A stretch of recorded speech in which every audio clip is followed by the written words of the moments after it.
안녕하세요. 책데이트 시간입니다. 오늘 소개해드릴 책은 괜찮아, 나를 위해서라면 이라는 책입니다. 세미얼 스마일스 지음, 이민규 옮김, 이우일 그림, 책이 있는 마을에서 나온 책입니다. 인생 별거 없고 그렇다고 뻔한 인생도 없다고 하는데요. 이 책은 인생 잘 사는 법에 대해 알려주는 책입니다. 주어진 일에 최선을 다하면서 작은 일에도 기뻐할 줄 알고 유쾌하게 하루하루를 보내는 것이야말로 최고의 내 인생을 사는 비법이라고 하는데요. 몇 가지 소개해 드리겠습니다. 아무리 힘든 고난도 성공에 장애가 되지는 않는다고 하는데요. 인간을 완성시키는 것은 독서가 아니라 노동이다. 즉, 인간은 문학이 아니라 생활에 의해서 스스로를 향상시키며 학문이 아니라 행동에 의해서 인격을 다져나가는 것이다. 다른 사람들로부터 칭송받는 훌륭한 인격도 결국은 교육의 힘에서 비롯되는 것이다. 예로부터 과학이나 예술 분야에서 뛰어난 업적을 이룩한 인물들은 대부분 특정한 신분이나 환경에 속해 있지 않았다. 그 중에는 부유한 집안 출신도 있었고 형편없이 가난한 집안 출신도 있었다. 대학을 나온 사람이 있는가 하면 겨우 초등학교와 중학교 정도를 마친 게 학력의 전부인 사람도 있었다. 그러므로 최고가 되기 위해서 반드시 특별한 환경을 필요로 하는 것은 아니다. 좋은 환경에서 자랐다고 해서 그가 인격적으로나 사회적으로 훌륭한 인물이 된다는 보장은 없는 것이고 그 반대의 경우라 해서 반드시 밑바닥 인생으로 살아가란 법은 없다. 오히려 극히 빈곤한 환경에서도 평생 타인의 귀감이 될 만한 삶을 살아간 위인들의 예를 우리는 얼마든지 볼 수 있다. 대개의 경우 고난은 인간의 성장에 오히려 도움을 준다. 고난은 인내심과 일에 대한 의욕을 불러일으키는가 하면 때에 따라 자신도 의식하지 못했던 새로운 힘을 샘솟게 한다. 우리가 익히 알고 있는 위인들 가운데서도 스스로 고난을 극복하고 어느 한 분야에서 최고의 경지에 오른 사례는 수없이 많다. 사람이 의지만 있다면 무엇이든 해내지 못할 것이 없다. 아무리 부유하고 지체 높은 집안에서 태어난 사람이라 하더라도 노력 없이 명성을 얻을 수는 없다. 돈이나 재산은 물려받을 수 있어도 인생을 살아가는 지혜는 스스로 터득할 수밖에 없는 것이다. 죽을 각오면 못할 것이 없다고 하는데요. 사람이 갖춰야 할 덕목 중에 용기라는 것이 있다. 이때의 용기라고 하는 것은 신체의 위험을 두려워하지 않는 육체적인 용기를 말하는 것은 아니다. 여기서 말하는 용기란 진실과 의무를 존중하기 위해 어떤 고난도 극복하려는 적극적인 마음가짐을 말한다.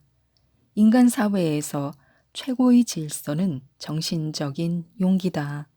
정신적인 용기는 육체적인 용기를 앞지른다. 진리를 추구하고 그것을 당당하게 주장할 수 있는 용기, 공정한 판단을 내릴 수 있는 용기, 한결같이 성실하고자 노력하는 용기, 어떠한 유혹도 과감히 뿌리칠 수 있는 용기, 그리고 자신에게 주어진 의무를 최대한 수행하려는 용기 등이 정신적인 용기다.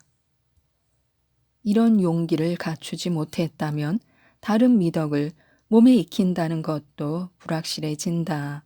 오늘날 우리가 습득하게 된 많은 지식들은 오랜 세월을 거쳐오면서 과거 위대한 인물들의 활약상이나 헌신 그리고 자기 희생과 용기에 의해 정립된 것들이다. 어떤 반대나 비난에도 굴복하지 않았던 그들의 용기는 칭송받아 마땅하다. 웃음의 성공학. 이 세상에는 대단히 낙천적인 사람이 있는가 하면 비관적인 사람도 있다.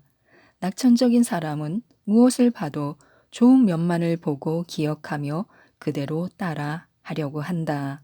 아무리 구름이 하늘을 어둡게 가려도 그 위에 올라앉은 태양을 본다.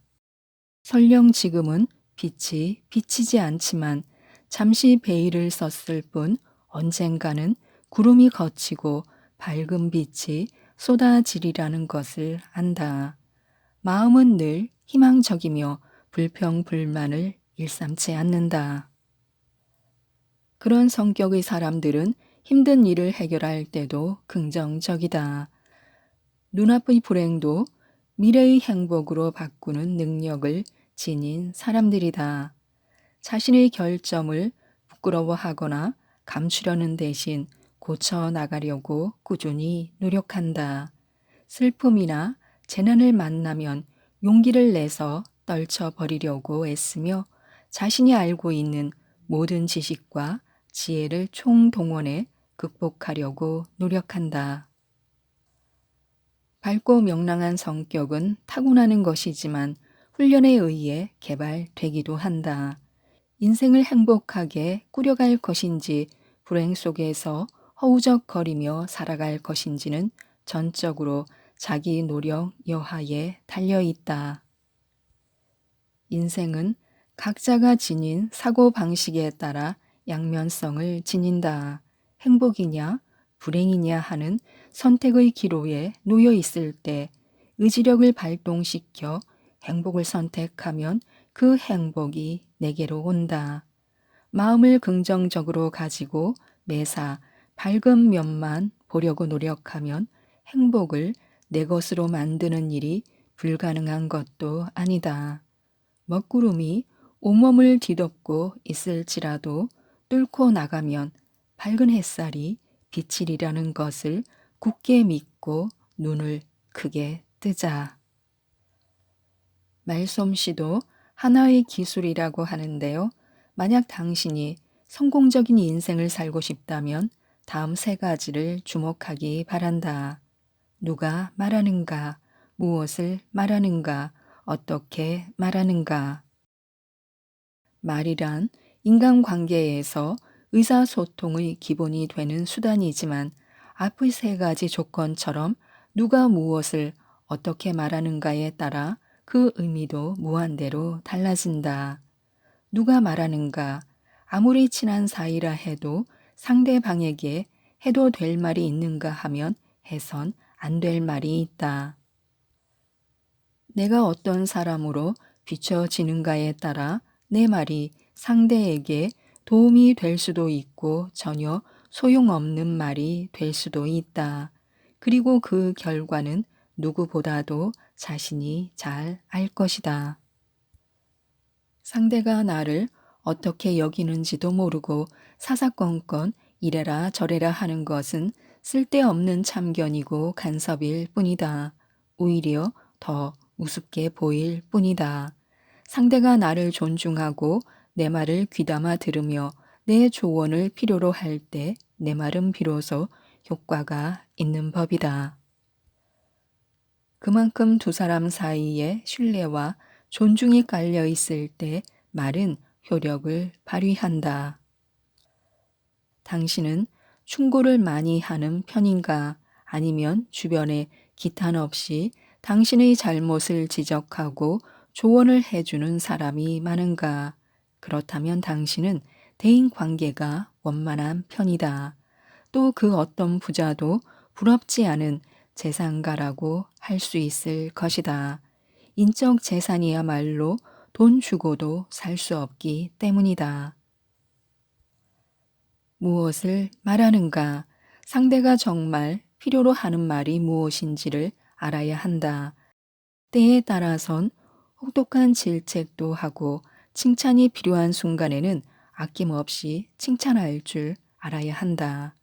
물론 마냥 듣기 좋은 말만 기대하는 것은 자신에게 결과적으로 마이너스다. 칭찬을 좋아하는 사람은 유혹에도 쉽게 빠진다고 하지 않던가. 적절한 칭찬은 그 사람에게 큰 용기가 되고 자신감을 불어넣어주며 계속 앞으로 나아갈 수 있는 힘이 되지만 지나친 칭찬은 앞으로 흐를 수 있다. 또 상대를 생각한답시고 늘 질책만 일삼는다면 그것도 좋은 방법은 아니다. 적당한 지적과 칭찬을 조화시키는 것이야말로 상대에게 신뢰감을 준다는 점을 잊지 말라. 어떻게 말하는가? 말하는 것도 하나의 기술이다. 같은 말이라도 상대가 어떻게 받아들일까를 염두에 두고 하는 것이 중요하다. 완곡하게 돌려 말하는 방법도 있을 테고 상대가 못 알아들으면 그때 설명을 곁들여 직접적인 표현을 할 수도 있다. 중요한 것은 방법이다. 상대가 듣고 수긍할 수 있게 말을 했는지, 수긍은커녕 거센 반발만 일으키게 했는지 곰곰이 생각해 보면 알 수 있을 것이다. 입에서 나오는 대로 그냥 짓거리듯이 하는 말은 정말 위험하다. 본의 아니게 상대의 오해를 살 것 같은 말이라면 차라리 침묵하라. 의도가 왜곡된 말은 오해와 불신을 넘어서 그 사람의 인격 자체를 의심하게 만든다. 특히 사회생활을 하는 사람이라면 말 한마디 때문에 전체로부터 소외당할 수도 있다는 점을 염두에 두어야 한다. 적당한 때 꼭 필요한 말을 하는 것도 성공의 한 요건이다.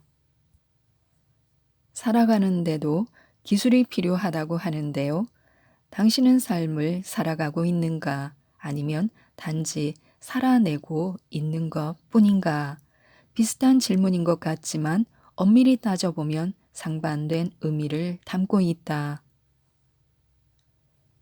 인생의 주체는 자기 자신이다.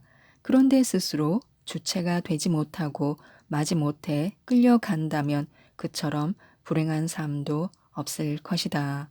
미국의 문학가인 메이 씨는 여러 가지 기술 중에서 가장 훌륭하면서도 터득하기 어려운 기술이 바로 살아가는 기술이다 라고 말했다. 그렇다. 살아가는데도 기술이 필요하다.